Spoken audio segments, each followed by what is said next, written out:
Hi guys, this is the Age PowerPoint in our Applied Physiology unit, and let's get started. This is Byron Sparrowhawk. So first of all, as an introduction, before we can begin, what is defined as age? Age is actually defined as a person that has lived or a thing that has existed.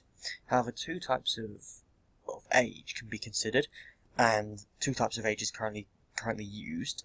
Chronological, which is how old the person actually is, and biological, which is on what scale has the said person developed as such. With that being said, looking at data from health companies and even the NHS, on average a male will live to his early 80s, whereas a female on average is on the cusp of actually averaging an age of 90.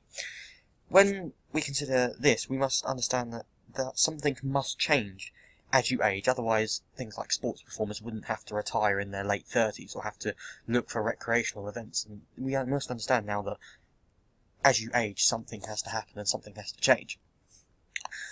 While there are age differences, and every age group does have access to vast amounts of clubs, gyms and leisure activities and things like that, the general stereotype would usually be that older people play less intense sports, such as bowls, for example. That's a stereotype.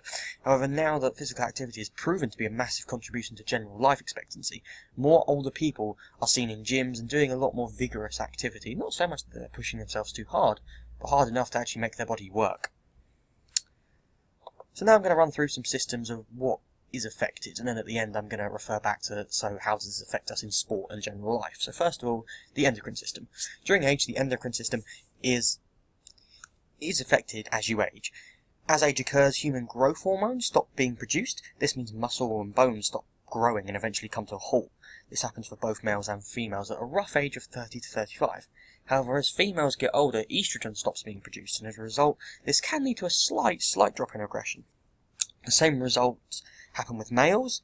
A drop in testosterone creates or leads to less aggression, and this happens at a rough age of 30 for males, and between 40 and 50 for females. This affects general health, as both have been known to cause depression. It also affects muscle mass, as testosterone increases muscle mass, so having less will mean a decrease in muscle mass. Another result of age is a slight drop in metabolism, which means the body takes a lot longer to process energy from foods and fluids we consume. Alongside this, adrenal glands become or begin to produce aldosterone, which does help control blood pressure, which is actually seen mostly as a positive. However, this also has an impact on sport, which we will bring back to and refer to later. So now the skeletal system, now that we've done the endocrine system. As we get older, mineral stores and reserves tend to decrease. This is the reason as to why, when we age, bone density decreases for both genders. This is because as we age, calcium stores become depleted. The older you are, the less calcium stores there is available, leading to a decrease in bone density. However, this links with osteoporosis. This is because calcium provides the bones nutrients, so they become strong. However, as we age, we lose those nutrients, and as a result, through a decrease of these nutrients, we then struggle to use our octoblasts and octoclasts, which as again leads to a result of brittling bones, and that can occur. Before you have been diagnosed with osteoporosis, you'll go through a stage of osteopenia, which is between sort of osteoporosis and healthy bones. It's sort of the in-between, so it's not quite brittle yet to be classed as osteoporosis, but they certainly aren't healthy bones. This happens as we age and can at times, after both of those stages, you can lead to osteoarthritis, which restricts movement and strength and causes pain, which generally makes things harder to do in any circumstance. And all of this can actually be not prevented, but slowed down specifically with certain exercises. But obviously, this will affect sport, but we'll bring that back at the end of the PowerPoint. However, so that is the effects of the skeletal system when we age. At the age of 32, on average, both genders begin to lose muscle mass. On average, an inactive person can lose up to 5% of their muscle mass per decade. And this is all down to the disease sarcopenia, which is a disease associated with age that slowly deteriorates muscle and muscle mass.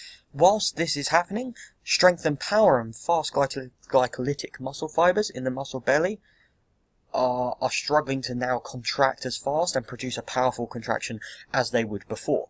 This loss in power can be associated with a lack of protein intake, so a lot of nutritional value is actually included in this as well. So if you aren't eating the right sorts of things whilst being inactive and having sarcopenia, that can all lead to all of these: loss in muscle mass, loss in power, loss in fast glycolytic muscle fibers in the muscle belly. Along with this, pliability decreases due to deterioration, meaning a loss in flexibility. These all come at a price in sports, and we'll look back at all of this at the end of the PowerPoint specific slide, telling us what we lose because of these changes at age.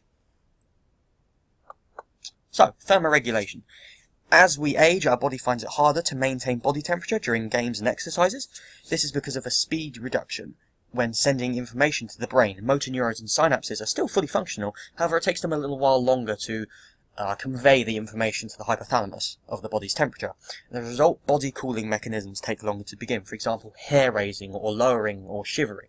Things like that take a little bit longer now that our body's motor neurons and synapses take longer to convey the information.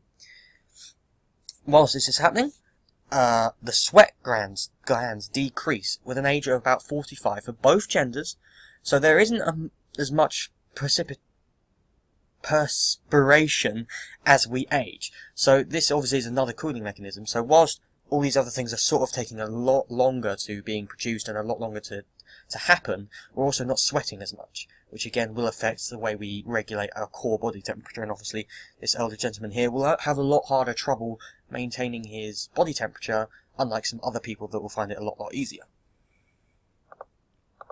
So, cardiovascular system.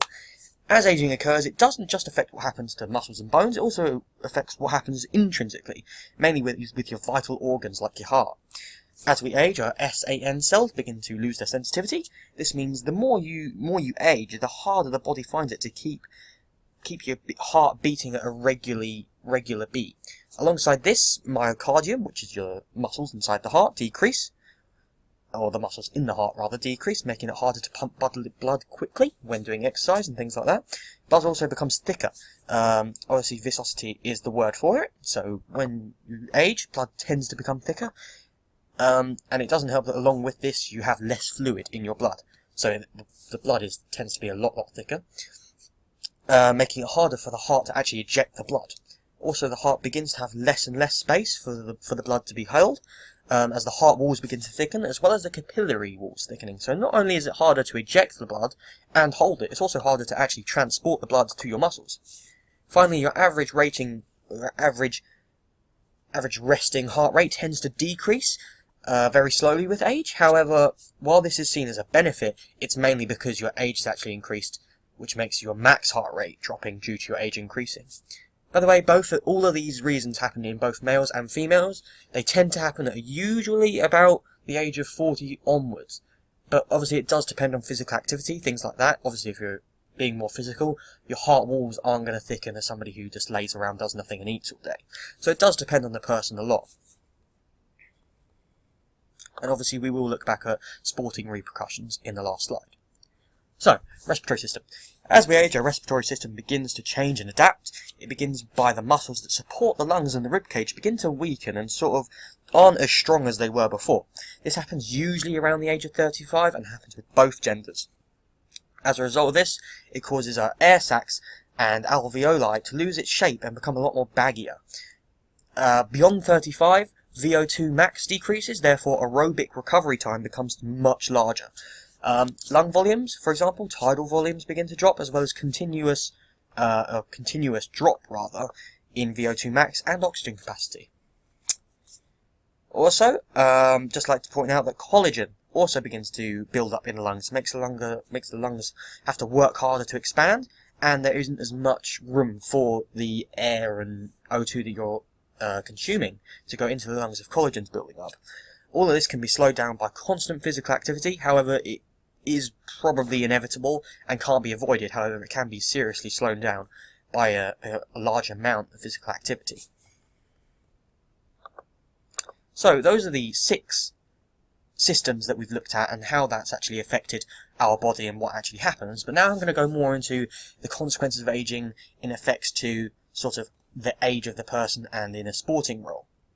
So first of all, when you age, and obviously all of these things are happening with your thermoregulation, your cardiovascular system, your endocrine system, respiratory system and muscle system and skeletal system, you have to understand that is it worth being at a competitive level? If you're sort of going on a 45-year-old and you're starting to struggle, is it worth being at a competitive sport, whereas you could drop to a recreational event? So for example, if I was a basketball player in the National League, is it worth putting my body through that intensity, where I could be doing a recreational event such as a local league, which still makes me participate and be physical, but isn't as competitive?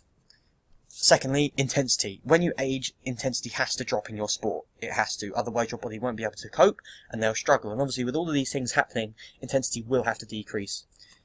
Duration, once again, obviously recovery time's dropping, so now you have to consider, is it worth doing something for as long? And physically you actually can't. Eventually your body will end up having to tell you to actually stop. Pain. As we get older, obviously the muscles become harder to move, obviously pliability, things like that. The joints begin to build up arthritis, things like that. All of these things contribute, and it's actually going to hurt a lot more when you're doing activity. General life. We must consider, obviously, just away from sport, the implications of what this is going to happen to you as an actual person. So you're going to struggle with daily activities. While you're talking about your sport, you have to drop your intensity, your duration can't be as long, your recovery time is going to be a lot quicker. You have to understand that some people do have other jobs alongside playing sport. So is it actually going to affect your general life? It probably will be. As we age, we find it harder to do general things. Some things like going to the shops you're going to struggle with if you have little to no muscle mass and osteoarthritis in places. So we must consider general life as well as sport and in sporting contexts. And obviously we've got loss of aggression here, which links to the endocrine system. Going back to the sport, you're going to struggle to be successful at a high age due to the fact that you have lost a lot of your hormones, things like that, that give you a spark and actually give you persuasion to play sport and to be successful. You've actually lost that due to your testosterone being dropped or your estrogen being dropped. So the main things that I would consider causing or consequences of aging effects is what level or standard you play at will definitely change. Intensity, you won't be able to go as long simply because of the effects that all these systems have when you age. Duration, you won't be able to play as long. And obviously recovery time and duration link with that. Pain, obviously it's going to hurt a lot more. The higher intensity you stay at for the longer period of time, it's going to hurt a lot more to do those certain sports. And general life, as we said, people have other jobs alongside what they play, so this could affect them in many ways.